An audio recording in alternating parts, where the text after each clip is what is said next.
இன்னைக்கு என்ன நாள்? இன்னைக்கு என்ன நாளா? இந்த நாள் இனிய நாள் தான். அப்புறம்ண்ணா தெரியலன்னா இப்படி ஒரு பஞ்சு போட்டுருது. நீ இன்னைக்கு என்ன டேன்னு கேட்டால் டுடேன்னு சொல்லியிருப்பாங்க. நீ தமிழில் கட்டுவிட்டான்னு டக்குன்னு நின்று வரல. 1967 இதே மார்ச் 6ஆம் நாள். மார்ச் 6ஆம் நாளா? மார்ச் 6ஆம் நாள் என்ன நடந்துச்சு தமிழ்நாட்டில்? என்ன நிறைய நடந்திருக்கும். எனக்கு என்ன, பேரறிஞர் அண்ணாவின் தலைமையிலே அமைச்சரவை பொறுப்பேற்ற நாள். அப்படியா? சூப்பர்ப்பா. தமிழ்நாட்டுக்கு விடிவு காலம் பிறந்த நாள் அப்படிதானே? விசுவுக்கு பிடிக்காத நாள் அவ்வளவுதானே? விசு கும்பல் விசு வகைறாக்களுக்கு பிடிக்காத நாள். விசு பேண்ட் போடுவதை நிறுத்தி கொண்ட நாள். அவ்வளவுதான். இன்றிலிருந்து விசு வேட்டிக்கு மாறினார். அந்த நாள் பொன்னாள். தமிழ்நாட்டின் பொன்னாள் அல்லது? ஓஹோ. இந்த நாளை குறிப்பிட்டு நமது முதல்வர் முத்துவேல் கருணாநிதி ஸ்டாலின் காலையிலேயே வந்து ஒரு ட்வீட்டை போட்டிருந்தார். சூப்பர். 1967 அண்ணா அமர்ந்தார், தமிழ்நாடு எழுந்தது. ஆஹா, கரகோஷம் எழுப்புங்க. அடுத்து நமது துணை முதல்வர் அவர்களும் அவர் பங்குக்கு அவர் ஒரு ட்வீட்டை உளமாற உறுதியேற்றுக் கொண்ட நாள், அண்ணாவின் வழியில் பயணிப்பார். யார் அவரு? பேரறிஞர் அண்ணா. பேரறிஞர். அது மட்டும் இல்லாம மாநில சுயாட்சி முழக்கம் ஏந்தி இன்னும் வேகமுடன் நடைபோடுவோம் அப்படின்னு இறுதியில் ஒரு வச்சு முடிச்சிருக்கிறாரு. சோ இப்படி இதை பத்தி தான் பார்க்க போறோமா இன்னைக்கு? இல்ல, இப்படியான ஒரு நாள்ல யாரு நம்மளுடைய முன்னாள் பாண்டிச்சேரி மற்றும் தெலுங்கானா ஆளுநரா யாரு நம்ம தமிழிசை சவுந்தரராஜன் அக்கா அவர்கள் நாளை செலக்ட் பண்ணியிருக்காங்க பாருங்க. மும்மொழி கொள்கைக்கு ஆதரவு கேட்டு நாங்க மக்களிடையே கையெழுத்து இயக்கம் நடத்த போகிறோம்னு 2வது நாளா? நம்ம 2வது நாள் நினைக்கிறேன். நீங்க 2வது நாள் தமிழிசை சவுந்தரராஜன் அவர்கள் எம்ஜிஆர் மார்க்கெட்டுக்கு இருக்கிற மக்கள்கிட்ட கையெழுத்து வாங்க போறோம்னு டேட் சூஸ் பண்ணியிருக்காங்க பாருங்க. எம்ஜிஆர் மார்க்கெட்ல ஒரு இடம் சரியான இடமா அது? எம்ஜிஆர் மார்க்கெட்ல போய் கைதாயிருக்கீங்க. ஆமா, கைதுலாம் ஆகல, ஒரு இடத்துல ஹோல்ட் பண்ணி வச்சிருந்தாங்க, அவ்வளவுதான். அதை அப்படியே கைது அப்படின்ட்டாங்க. அது அரசு தான் தம்பி. அங்க போயிருக்காங்க. அங்க பல காமெடிகள் நடந்தது. இந்த கையெழுத்து இயக்கத்தை இவங்க ஆன்லைன்லயும் நடத்துறாங்க. ஆன்லைன் அதானே அது பிரச்சனை. எதா இருந்தாலும் அவங்க ஆன்லைன்ல தான் பண்ணுவாங்க. ஆன்லைன்லயும் பண்றாங்க. நம்ம திருப்பதி நாராயணன் திருப்பதி அவர் வந்து ட்விட்டர்ல இந்த இந்த இந்த லிங்கை கிளிக் செய்து உங்களது கையொப்பத்தை இடவும் அப்படின்னு சொன்னாப்புல நம்ம ஆளுங்க ஒரே இடம் இட்டுட்டாங்க. ஆமா, நல்லா மும்மொழிக்காக வச்சாங்களா மாதத்துல? நம்மளும் ஒண்ணு தெரிவிச்சிருக்காங்க. அது எதுக்கு ஆகுறதுங்கிறது உள்ள போய் பார்ப்போம். இப்படியாக பல ஃபன் மொமெண்ட்டுகள். இதெல்லாம் தாண்டி ஒரு முக்கியமான தலைக்கட்டு. என்னது? மோடிக்கு மிகவும் நெருங்கிய நபராக கடந்த ஸ்பெஷல் எடிஷனா கடந்த 2 வருஷமா இருக்கக்கூடிய நபர் அவர் தமிழ்நாட்டை வாழ்த்தி பேசி இருக்கிறார். அப்படியா? ஆமா, அன்னதர் தன் சந்திரபாபு நாயுடு. அப்படியா? அவரே சொல்லிட்டார். சூப்பர். மொத்த ஃபன் மொமெண்ட்ஸ்கள் இந்த இந்த வீடியோல பார்க்கலாம். ஓகே.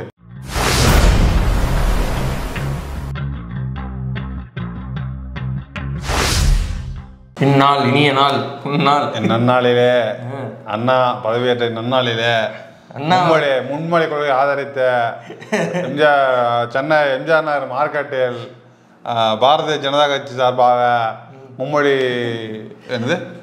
கொள்கைக்கு ஆதரவு வேண்டிய கையெழுத்து போராட்டம் தொடங்கி இருக்கிறார்கள். கையெழுத்து இயக்கத்தை வந்து 2வது நாள் நினைக்கிறேன். 2வது நாள் என்ன பஞ்சாயத்து? அது என்ன பஞ்சாயத்து?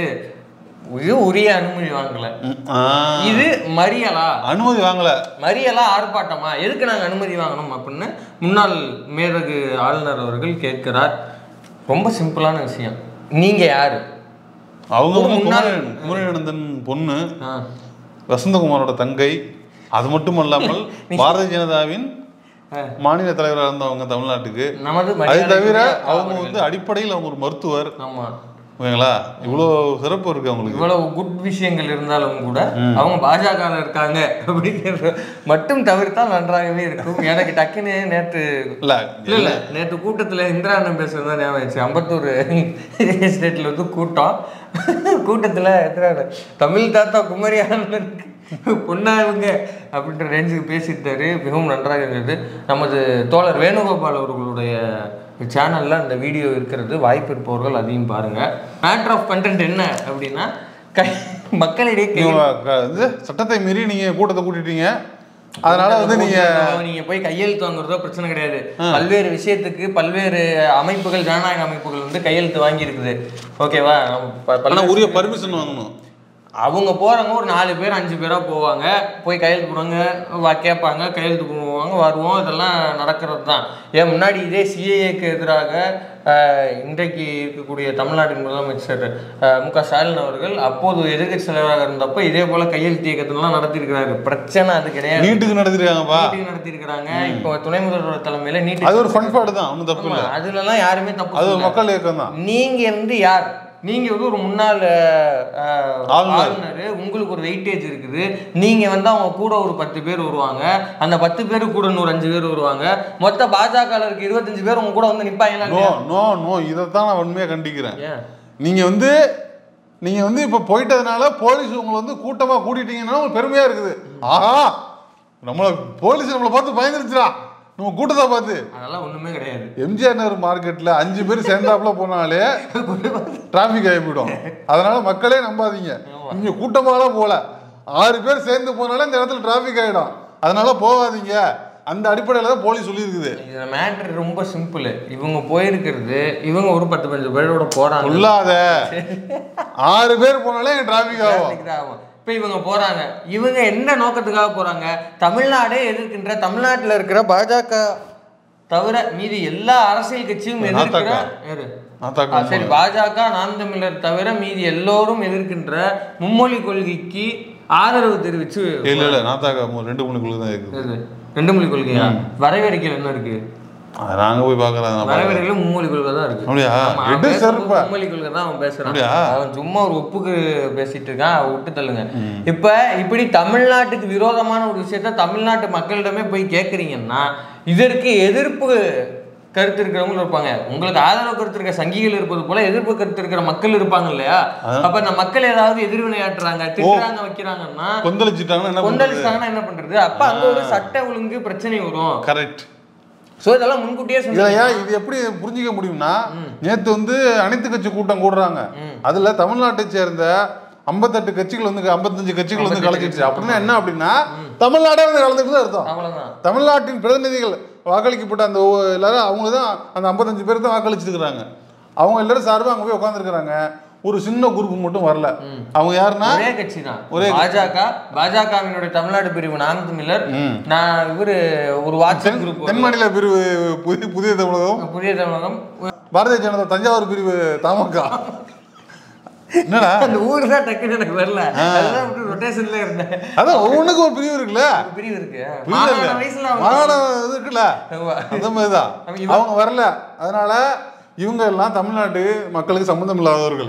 ஏன்னா ஒட்டுமொத்த தமிழ்நாடு மக்களால் புறக்கணிக்கப்பட்டவர்கள், தமிழ்நாடு மக்கள் ஆதரவு இல்லாதவர்கள், அவ்வளவுதான் இவங்க. அப்ப நீங்க போனீங்கன்னா பெரும்பான்மை மக்கள் வந்து இது இருமொழி கொள்கையை ஆதரிக்கிறாங்க. மும்மொழி கொள்கை ஆதரவா நீங்க போனீங்கன்னா இதாவது கேட்டு விட்டோம்னா என்னத்துக்கு ஆகுது? என்ன ஆகுறது? ஏற்கனவே வந்து ஏற்கனவே ஒரு பிரஸ் மீட்ல நீங்க ஏர்போர்ட்ல கொடுக்கும்போது உங்க பையனே பின்னாடி இருந்து கத்திட்டு போனாப்புல, அதுவே பெரிய சவாலாக போச்சு. புரியுதா? அந்த மாதிரி ஏதாவது ஆயிடுச்சு. ஏற்கனவே நீங்க இது மாதிரி வந்து பிரஸ் மீட் கொடுக்கும் போதே பின்னாடி ஆட்டோ டிரைவர் அடிச்சாங்க, அடிச்சு பிடிச்சி இழுத்து போய் வெளியே வெளுத்தாங்க பின்னாடி. அந்த மாதிரி கொண்டு போய் கொடுத்தீங்க. அந்த மாதிரி இது மாதிரி நீ போனது எம்ஜிஆர் மார்க்கெட்டு சாதாரண இடம் கிடையாது, அது ரொம்ப குரூஷியலான இடம். அங்க போய் நின்று பிரச்சனை பண்ணிட்டு ஸ்தம்பிச்சு போடுவாங்க, தேவையில்லாத வேலை, அப்புறம் குடும்பம் கிட்ட போவோம். இதெல்லாம் தாண்டி இது மக்களுக்கு பிரச்சனை. இப்ப மக்கள் ஏதாவது கொந்தளிச்சு ஏதாவது ரியாக்ட் பண்றாங்க, அதுக்கு சங்கிகள் ரியாக்ட் பண்ணாங்க அப்படிங்கிறது சுத்தி இருக்கிற மக்களுக்கு, இப்ப வந்து காய்கறி வாங்க வந்திருப்பாங்க, விற்க வந்திருப்பாங்க, அந்த மக்களுக்கு டிஸ்டர்ப் ஆகுங்கிற கருத்தில் கொண்டு தான் அவங்கள ஹோல்ட் பண்ணி ஒரு ஓரமா நிப்பாட்டி வச்சிருக்காங்க. அவ்வளவுதான். நீங்க அனுமதி வாங்கல. அதுல இவங்க நான் இத்தனை போலீஸ் சுற்றி நிற்கிறீங்க, நான் தீவிரவாதியா?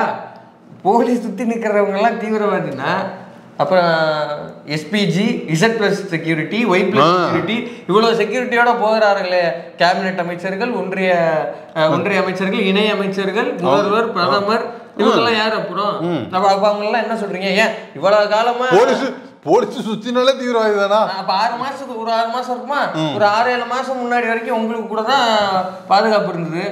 அப்ப நீங்க என்ன வந்தீங்க? சும்மா ஏதாவது பேசணும், லாஜிக்கா பேசக்கூடாது. இப்படி இல்ல. இன்னும் எனக்கு ஒரு டவுட்டு, இந்த கையெழுத்து இயக்கம் எதுக்கு தான் முதல்ல பண்றது? மும்மொழி கொள்கையை ஆதரிச்சு கையெழுத்து இயக்கம். அது என்ன யூஸ் தெரியல. பிஜேபி தமிழ்நாட்டுல இருக்கிறது என்ன யூஸ்? என்ன யூஸ்னா பிஜேபி தமிழ்நாட்டுல இருக்கிறது என்ன யூஸ் இல்லப்பா. எப்படின்னா இப்ப இந்த கையெழுத்து இயக்கம் போட்டு இவ்வளவு கையெழுத்து போட்டிருக்கோம் பாருங்க, இவ்வளவு பேர் ஆதரவா இருக்காங்கன்னு சொல்லி நீங்க வந்து எதுக்கு அனுப்புவீங்க? ஒன்றியத்துக்கு அனுப்புவீங்க. சரி. இல்ல வந்து அங்க ஒரு சார் தெரிவிப்பீங்க. தெரிவிச்சா என்ன ஆகும்? பாருங்க இவ்வளவு பேர் ஆதரிச்சிருக்காங்க, அங்க வந்து தப்பா நடக்குது அப்படின்னு சொல்றதுக்கு தான் பண்ணிருக்கீங்க. அதானே?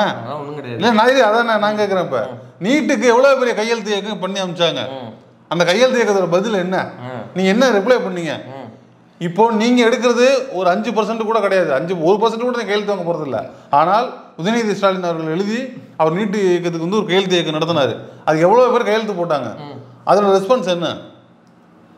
புரிஞ்சுதான் பேசுறீங்களா? அப்ப தப்பா பேசுறேன். தமிழ்நாடு சட்டமன்றம் கூடி பாஜக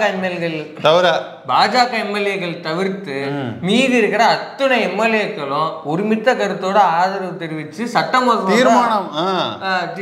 தீர்மானமா நிறைவேற்றி அனுப்பியாச்சு. அந்த தீர்மானத்தையே ஃபைல வாங்கி சேர்ல வச்சுட்டு உட்காந்துருக்கிறேன் பத்திரமா. நீங்க இயக்கத்துக்கு என்ன விடைன்னு கேட்டுட்டு இருக்கீங்க? எந்த நாட்டுல இருக்கிறீங்க நீங்க? சொல்றேன் இல்ல, அவங்க வழியிலே வந்தாலும் வரணும்ல.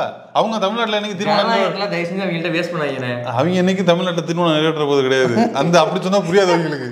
அப்படின்னா என்ன தெரியாது. அதனால அவங்க வழியில போய் தானே சொல்லணும். இந்த இது வந்து ஆஃப்லைன்ல நடக்கிற கையெழுத்து இயக்கம். இது கொண்டு போய் நம்ம துணை முதல்வர்கிட்ட மைக்கு போட்டுருக்காங்க. சார் இந்த மாதிரி நடந்துட்டு இருக்குது, 2வது நாளா என்ன நினைக்கிறீங்க? நீங்க போட்டீங்களான்னு கேட்டு பாருங்க.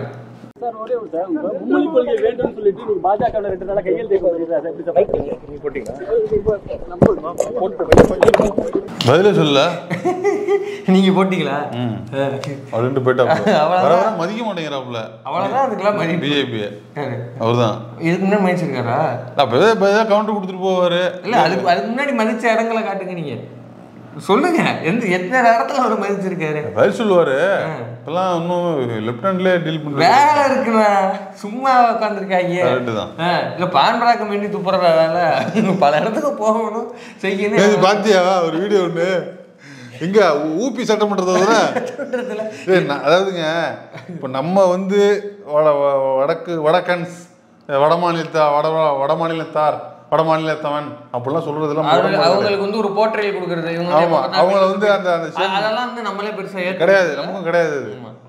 ஆனா அவங்களே அதை பண்றாங்க. எனக்கு அதுதான் ரொம்ப வருத்தமா இருக்குது. சுயபிரசனம் ஊபி சட்டமன்றத்துக்குள்ள போகும்போது அது கதவு வாசப்படி அருக புடிச்சுன்னு தூக்கி வச்சிருக்காங்க எம்எல்ஏக்கள். யாரு? ஊபியில வாழும் சட்டமன்ற எம்எல்ஏக்கள். பரவாயில்லங்கிறாரு. இல்ல அத எழுத்து இல்ல. இப்ப நல்ல வேலை அவர் வந்து எச்சி துப்ப கூடாதுங்கிற இடத்தோட நிறுத்திட்டாரு. எவனும் உள்ள உட்காந்து கண்ட வீடியோலாம் பார்க்க கூடாதுன்னு சொல்லியிருந்தாருன்னு வச்சுங்க, சட்டசபை காலியா போயிருக்கும். இல்ல இப்ப நம்ம மக்கள் பிரதிநிதி தான் நம்ம வந்து உயர்வா நம்மளோட ரெப்ரசன்டேஷன். அவங்க எப்படியோ அப்படிதான் மக்களும் இருப்பாங்க. ஏன்னா இவங்களோட டேஸ்ட்ல தான் அவங்களை தேர்ந்தெடுக்கிறாங்க சொல்றாங்க. இப்ப நீ இந்த மாதிரி துப்பிட்டு உள்ள போயிருக்கிய, அப்ப என்ன தோணும் எனக்கு? இப்ப பீடா வாயின்னு சொல்றது சரியா இருக்குமா இருக்காதா? சொல்லக்கூடாது. நான் சொல்லலடா, சொல்லிட்டு இருக்கிறாங்கல்ல. அதுக்கு சான்று கொடுத்த மாதிரி ஆயிடுதுல அது. அது அவங்களுக்கு பாயிண்ட் விடுவாங்க. எனக்கு அது ஒரு சந்தோஷம் தான். நல்ல வேலை வீடா துப்புறவங்க மட்டும் இப்படி பண்றாங்கன்ற இடத்தோட அவர் நிப்பாட்டிட்டாரு. வேற உள்ள வந்து எவனாவது ஏதாவது வீடியோ பார்த்துருக்கீங்க அப்படின்னு வச்சுங்களேன், சட்டமன்றமே யோகி தனியாலாம் அப்படி உட்காந்து யார்கிட்ட பேசுறதுன்னு தெரியாம அது ஆப்ரேட் பண்ண தெரியாது, பண்ண தெரியாது. வெப்சைட் போகணும்ல. நீங்க யார்? அதெல்லாம் அவங்க பார்த்தவங்க தான் பார்லிமெண்ட்டுக்குள்ள உட்காந்துக்கிட்டு, இதுல சட்டசபையில் உட்காந்துக்கிட்டு. சரி, இப்ப இது வந்து ஆஃப்லைன்ல நடந்த கூத்துகள். இப்போ ஆன்லைன்ல ஒரு கையெழுத்து இயக்கம் நடத்திக்கிட்டு இருக்காங்க. நம்ம இவர் திருப்பதி நாராயணன் திருப்பதியா, அவர் வந்து ஒரு காலங்காத்தால அலாரம் வச்சு 6:30 மணிக்கு டூட்டு போட்டிருக்காங்க. நாராயணனாலும் ஒண்ணுதான், திருப்பதினாலும் ஒண்ணுதான். அப்படியா? அப்படியே இருந்தாலும் மாறி பேசுறது. அவரு இன்டெலெக்சுவல் அப்படிதான் இருப்பாரு. காலைல 6:30 மணிக்கு டீட்டு போட்டிருக்கா. ஒரு மனுஷனை அது இப்படி எல்லாம் ஆன்லைன் புள்ளி பண்ணவே கூடாது. 6:30 மணிக்கு போட்டு ஆன்லைன்னா இது லிங்க் அனுப்புவாங்க, அதில் சைன் பண்ணணுமா? ஆமாம், அதில் டிஜிட்டலாக சைன் பண்ணி நம்மளுக்கு அமைச்சிருக்காங்களா? நிறைய பேர் அமைச்சிருக்காங்களா? நிறைய பேர் போட்டிருக்காங்க. ஓஹோ. அந்த கையெழுத்துக்களை வந்து இப்போ நம்ம பார்க்க போகிறோம். என்னென்ன பார்க்க போகிறோம்? ஒரு ஃபுல் ஸ்க்ரீனில் போட்டு கிடக்குப்பா. இரும்பாய் ஏய் குசும் பிடிச்ச என்னடா இப்போ என்னடா அது? ஒருவேளை ஒரு பேர் இரும்பாய் இருந்துச்சுன்னா இரும்பாயின்னு எப்படி பேர் இருக்கு? இதுல என்ன எழுதணும்? இங்கே நம்ம கையெழுத்து போடணுமா? கையெழுத்தை வரையவும், கையொப்பத்தை வரையவும். இரும்பாய் ஒரு பேரை விட இருக்கலாம்ல.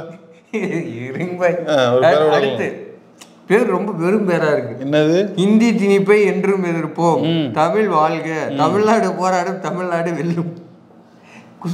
ஆளு வந்து ரொம்ப குசும் பிடிச்சல இருக்காங்க. அடுத்து டீடைல்ஸ் எல்லாத்தையும் போட்டிருக்காங்க.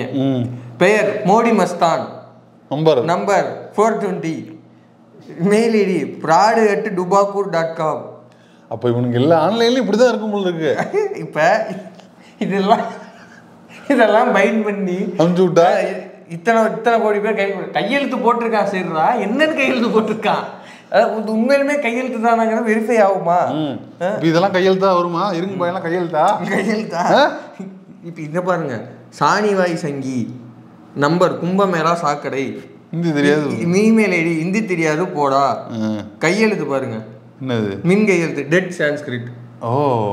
இப்ப இதெல்லாம் இன்னும் ஒரு ஆளா கன்சிடர் பண்ணுவீங்களா? இப்போ இதெல்லாம் தாண்டி இதெல்லாம் வந்து நம்ம ஏற்றுக்கவே முடியாத ஒரு விஷயங்க. பாருங்க கையெழுத்தெல்லாம் என்னன்னு போட்டிருக்காங்க பாருங்க. போடா சங்கி, மோடி நடு இல்லை மோடி ஒரு முட்டாள். இதெல்லாம் ரொம்ப தப்பு.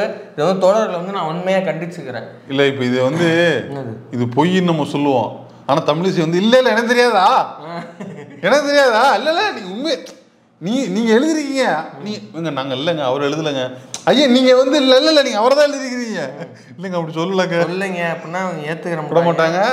நாங்க ஒத்துலனா கூட அவங்க விட மாட்டாங்க. ஒண்ணு இது ரொம்ப தவறு. சரி, இந்த லட்சணத்துல இருக்கு. இன்னும் சில கையெழுத்தெல்லாம் பாருங்க. குலக்கல்வியை என்ன மயிருக்கு ஏத்துக்கணும், குலக்கல்வி என்ன மயிருக்கு ஏத்துக்கணும், ரொம்ப ஓரா போறாங்கடா, இதெல்லாம் எல்லாம் மீறி போறாங்க. இதுதான் அல்டிமேட். என்னடா அது எழுத்து? பீஃப் சாப்பிடு, ஓகே சொல்றேன். சூப்பர், ஏன் இது செமையா இருக்கப்பா, நல்லா இருக்குல்ல. இப்ப நீ மட்டும் சொல்றீல வந்து நீ வந்து மும்மொழி கொள்கை ஏத்துக்கிட்டாதான் நான் கல்வி நிதி கொடுப்பேன்னு சொல்றீல, பாயிண்ட் பிடிச்சிங்கண்ணே. அதானே, அதே மாதிரி சேம் லாஜிக்டா. பீஃப் சாப்பிடு, நான் ஹிந்தி ஏத்துக்கிறேன், நீ பீஃப் சாப்பிடு. நல்ல அக்ரிமெண்ட் இப்படிதான்டா இருக்கணும், எங்கேயுமே போக முடியாது. இதுதான் ஜனநாயகம், புரியுதா? இல்ல இது எப்படி இருக்குன்னா, உட்காரும்போது யோசிக்கவே வேணாம், யோசிக்காம உட்காரு, ஆப்பங்க ரெடியா இருக்கும், நீ இருக்கா இல்லையா யோசிக்க வேண்டாம். இதுதான் தமிழ்நாடு. இது பாருங்க மோசமான குட் அப்டேட் இல்ல, ஜிபியு அப்டேட். ஜிபியுவா? Good bad ugly. Ajith Kumar நடிக்கிற ரிலீஸ் நடிச்சிட்டு இருக்காரு, அந்த படத்துக்கு அப்டேட் கேக்குறாங்க. குட் பேட் அக்லியா? இங்க வரைக்கும் வந்துட்டாங்களா? மோடி கிட்டே கேக்குறாங்க, ஐயா மோடி ஐயா குட் பேட் அக்லிக்கு அப்டேட் கொடு. இப்ப இதெல்லாம் தான் ஆன்லைன்ல நீங்க பண்ணிட்டு கொடுத்து. சரி, இவங்க தமிழ்நாட எந்த லட்சணத்துல தமிழுக்கு இவங்க மேல எவ்வளவு பற்றா இருக்காங்க. ஏன்னா நேரத்துல இருந்து அண்ணாமலை ட்வீட்லயும் இதுலயும் தமிழை நீங்க இப்படி இது பண்றீங்களே, இப்போ தமிழுக்கு நீங்க ரொம்ப நசனசன வேண்டாம். இப்போ இந்த கையெழுத்து போட்டோன்னே நம்ம பேர் என்ன பேர் போட்டிருக்கோம், நம்ம என்ன கையெழுத்து போட்டிருக்கோமோ அது போட்டு ஒரு சர்டிஃபிகேட் ஒன்று ஜென்ரேட் ஆகுது. இப்போ அதை ஃபுல் ஸ்க்ரீனில் போட்டு காட்டுங்க. இதில் இப்போ வந்திருக்க சர்டிஃபிகேட்டு பேரை பாருங்கள், திராவிடன் தமிழன் ஹிந்தி தெரியாது போடா இது அப்படின்ற ஒரு பேரில் ஒருத்தர் கையெழுத்து போட்டிருக்காரு.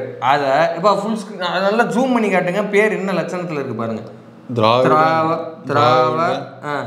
வி இல்ல, விக்கு குறி மட்டும் தள்ளி போகுது, போடாக்கு பக்கோடான்ற மாதிரி இருக்கு, குறி எல்லாமே.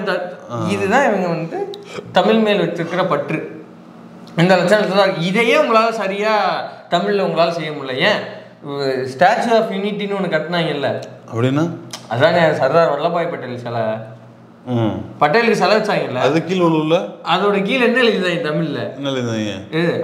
சத்தியமேவ ஜெயதேவா. சத்தியமேவ ஜெயதேவா ஸ்டாச்சு ஆஃப் யூனிட்டிங்கிறத கூகுள் டிரான்ஸ்லேட்ல அப்படியே தமிழாக்கம் பண்ணி போட்டுருந்தானுங்க. என்ன போட்டுருந்தாங்க? ஸ்டாச்சு. அந்த மாதிரியா? அந்த மாதிரி இப்படி எழுதுனா சீமான் வேற மாதிரில சொல்லுவாப்புல. அத என்ன சொல்லுவாப்புல அப்படி பேசுனா? அப்படி எழுதுனா என்ன சொல்லுவாப்புல? அது வேண்டாம் விடுங்க. எப்படி வேண்டாம்? தெரிஞ்சுக்கணும்ப்பா. எப்ப அவங்க சொந்தக்காரங்க என்ன இருந்தாலும் தெரிஞ்சுக்கணும்ல. அதாவது ஒரு ஆங்கிலத்தை தமிழில் தமிழாக எழுதுவது என்பது வேண்டானே, கலந்து பேசுவது என்பது என்னவென்று சீமான் சொல்லியிருக்கிறார். அது பிஜேபிக்கு தெரியுமா, ராஜாவுக்கு தெரியுமா தெரியாதா கேட்டு தெரிந்து கொள்ளுங்கள். பேரறிஞர் ராஜாவுக்கு தெரியுமா? பேரறிஞர் ராஜாவுக்கு தெரியும். அதுவே பார்த்துருக்கு. ஸோ இந்த லட்சணத்தை தான் இங்கே தமிழ் வளர்க்குறது ரொம்ப சிம்பிள். நம்ம காலகாலமாக கேட்டுட்டு இருக்க கேள்வி தான். நீ சமஸ்கிருத திணிப்பை கொண்டு வர்றதுக்கு தான் இப்போ நீ ஹிந்தி திணிப்பை கொண்டு வர. நாங்கள் ஹிந்தி திணிப்பையும் எடுக்கிறோம், சமஸ்கிருத திணிப்பையும் எதிர்க்கிறோம். தொடர்ந்து முரசொலியில் இன்னைக்கு 9வது கடிதம்னு நினைக்கிறேன். நேற்று 8வது கடிதத்திலேயே ஹிந்தி திணிப்புக்கு பின்னாடி விழுந்திருப்பது சமஸ்கிருதம் தான் அப்படின்ற முதல்வர்களுடைய கடிதத்தில் அந்த கார்ட்டூனையும் போட்டு தெல்ல தெளிவாக அடிச்சு விட்டாரு. ஸோ அதை தொடர்ந்து நம்ம சொல்லிகிட்டு இருக்கோம். முரசொலி வந்து பேப்பரில் அது வந்து இலவசமாக படிக்கலாம். அது வாய்ப்பு இருப்பவர்கள் அதை படிச்சிருங்க. இல்லை அவ்வளோ நேரம் இல்லை அப்படின்னா MK ஸ்டாலின் அப்படிங்கிற முதல்வருடைய ட்விட்டர் ஹேண்டில் பார்த்தீங்கன்னா அதுலேயும் இது வருகிறது. அதையும் வாய்ப்பு இருப்பவர்கள் அதையும் படிச்சிருங்க. ஸோ இப்படியாக இந்த கையெழுத்து இயக்க கூத்துக்கள் நடந்தேறி இருக்கிறது. ஒண்ணுதான் பிஜேபி எது செஞ்சாலும் தமிழ்நாட்டுக்கு தேவையில்லாததான் இருக்கும். அதே போல இந்த கையெழுத்து இயக்கம் தேவையில்லாததான். இதை உறுதிப்படுத்தி இருக்கிறார் யாரு? சந்திரபாபு நாயுடு அவர்கள். என்ன சொல்லியிருக்காரு? Now in Tamil Nadu also so many people are going to America. All if you can see in America, more are from Tamilians. They learned English. They are doing extremely well. Google CEO, who is the Google CEO? ஆஹா ஆஹா ஆஹா. Matter என்னன்னா ரொம்ப simple. கலக்கி விட்டான் தலைவன். என்ன இருந்தாலும் ஒரு இது பெரிய மனுஷன் கௌரவத்தை நிரூபிச்சாப்ல. ஒரு பாராட்டுறதுக்கு ஒரு மனசு வேணும்ல. இப்ப என்ன நடந்துன்னு சொன்னா நீங்க பாராட்ட மாட்டீங்க. என்னது? அவரு பிரஸ் மீட் டெல்லியில போட்டிருக்காப்ல நினைக்கிறேன். டெல்லியில உட்காந்து டெல்லியில போய் நீ தமிழ்நாடை பத்தி எல்லாரும் பேசுறாங்கன்னா எவ்வளவு பெரிய இதுரா, சாதாரண விஷயமா அது? அது எப்படி பிரைஸ் பண்ணி பேசுறாரு. கூகுள் CEO யாரும் சொல்லி பேசுறாப்ல. கூகுள் CEO சுந்தர் பிச்சை என்ன சொல்லியிருக்காரு? ஹிந்தி தெரியாதுன்னு இருக்காப்ல. அவ்வளவுதானே? ஹிந்தி தெரிஞ்சுக்கிட்டு போல. ஆனா வருஷத்துக்கு 6000 கோடி சம்பளம் வாங்குறாரு. அப்படியே 6000 கோடியா 3000 கோடியா இருந்துட்டு போல நிறைய கோடி வாங்குறாப்புல. இருமொழி கொள்கைக்கு படிச்சுட்டு போய் தானே வாங்குறாப்புல. இப்ப அவர் என்ன சொல்றாருன்னா, அங்க உட்காந்துட்டு மும்மொழி கொள்கைக்கு ஆதரவு, டீலிமிட்டேஷனுக்கு எதிர்ப்பு இல்லைங்கிறத அவர் சொல்றாரு. ஆமா, அப்படி சரி கூட இல்ல அப்படி சொல்லிவிட்டு பாயிண்ட் இதை தூக்கி வைக்கிறாரு. இப்ப என்ன, ஆமா தமிழ்நாட்டுல வந்து இப்ப என்ன அவங்க இங்கிலீஷ் படிச்சதுனாலதான் சூப்பரா. முன்னாடி பாத்தீங்கன்னா IAS IPS எல்லாமே தமிழ்காரங்க தான் இருப்பாங்க. சீனியாரிட்டில இருந்து இன்டெலெக்சுவல்ஸ்ல இருந்து எல்லாமே இன்டெலெக்சுவலா இருக்கிறாங்க. அது மட்டும் இல்ல, உலகம் முழுக்க எல்லா முன்னணி நிறுவனங்கள்லயும் அவர்கள் தான் இருக்கிறார்கள் என்று நாங்கள் சொல்லவில்லை. உங்க கூட்டணி கூடயே உட்கார்ந்துருக்காரு. அவரு முடிஞ்சா அவரை கன்வின்ஸ் பண்ணிட்டு இங்க வந்து பேசு, ஓடு ஓடு ஓடு, அவ்வளவுதான் வேலை முடிஞ்சு. ஆமா, நம்ம பேச வேண்டியதுல அவர் பேசுறாரு. இப்ப அவர் என்ன சொல்றாருன்னா, முன்னாடி டெல்லி வரைக்கும் வந்துட்டு இருந்தாங்க, இப்ப நாடை தாண்டி அவங்க சர்வதேச அளவுல போய்கிட்டு இருக்காங்க. நீ எந்த கம்பெனி பேரை சொல்லு, அங்க ஒரு தமிழ்காரர் இருக்காரு, அதுதான் அவங்க சாதிச்சது அப்படின்னு சர்டிபிகேட்டா உன்னுடைய கூட்டணி கட்சி தலைவரே வழங்கி இருக்கிறார். இதை விட என்ன யாரு பேசணும், இவ்வளவு பேச தேவையில்லை. சந்திரபாபு நாயுடு பேசிருக்காரு, அவர்கிட்ட பேசிட்டு வந்து இங்க வந்து பேச. இப்ப நீ சொல்லலாம்ல, மும்மொழி கொள்கை எதிர்க்கணும்னா அவங்களுக்கு வந்து தனிப்பட்ட ஒரு ஆதாயம், வெஞ்சன்ஸ். இப்ப நீ சொல்லு, இவருக்கு யாரு சந்திரபாபு நாயுடுக்கு பள்ளி நடத்துறாரு, அதனால சுயநலன் காரணத்துக்காக இவரு இப்படி பேச. நீ சொல்லு, அவர் ஒருபடி மேலே போய் அடிச்சிட்டாரு. மும்மொழி கொள்கை சொல்றாரு, 3 மொழிலாம் இல்ல 10 மொழி நான் சொல்லி கொடுக்க போறேன் அப்படின்ட்டாரு. 10 மொழியா? 10 மொழி. என்னடா இந்த மாதிரி உண்டது போறாங்க?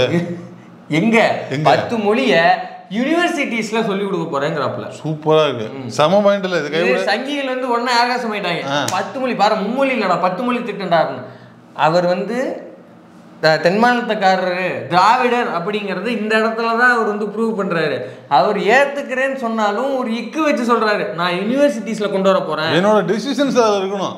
ஆமா, நான் யூனிவர்சிட்டியில கொண்டு வர போறேன். ஏன் யூனிவர்சிட்டியை வந்து நம்ம ஓகேன்னு சொல்றோம்னா, யூனிவர்சிட்டியில இருக்கிறவனுக்கு அவன் படிக்கிறான் அப்படின்னா தேவைன்னா டைம் இருக்கும், சூஸ் பண்றதுக்கான அந்த மெச்சூரிட்டி இருக்கும், ஃபேக்கல்டி வந்து கொடுப்பாங்க. ஒரு ஆளுன்னா கூட சாதாரணமா எதிர்க்கிறது கலாச்சார திணிப்பு, மொழி திணிப்புங்கிற பாயிண்ட் எல்லாம் தாண்டி கூடுதலான ஒரு பாயிண்ட், கல்வி நிலையத்துல கொண்டு வர, ஸ்கூல்ல கொண்டு வரனா இவன் இடைநிற்றலாம் அதிகரிக்க பாக்குறாங்கிறது முக்கியமான பாயிண்ட். அவரு யூனிவர்சிட்டிலாம் சொல்றாரு. அப்ப அவன் ஆப்வியஸ்லி இவன் ஸ்கூல்ல படிச்சு, காலேஜை படிச்சு, அப்புறம் தான் பிஜேபி தெரிஞ்சிடும். அப்ப அவனுக்கு வேணுங்கிறத அவன் கத்துக்க போறான், வேணானா ஒட்டுழிக்க போறான். அப்ப அவரு சுத்தி நான் ஆதரவுங்கிறது சொன்னாலும் கூட சங்கிகளை தான் வீழ்த்திருக்கிறார். யாரா இருந்தாலும் நீங்க சொன்ன மாதிரி போய் சந்திரபாபு நாயுடு கன்வின்ஸ் பண்ணிட்டு வாங்க. ஆகவே இதுதான் இந்தியாவே, ஒட்டுமொத்த இந்தியாவே. அப்படின்னா என்ன, அவர் என்ன சொல்றாரு, நான் ஏத்துக்கிட்ட கூட அவங்க சூப்பராக இருமொழி கொள்கை சூப்பராக இருக்கிறாங்க, அவங்கள அடிச்சிக்க முடியாது. அப்ப அவங்கள்ட்ட அந்த டெசிஷனை விட்டுருங்க, அவ்வளவுதானே.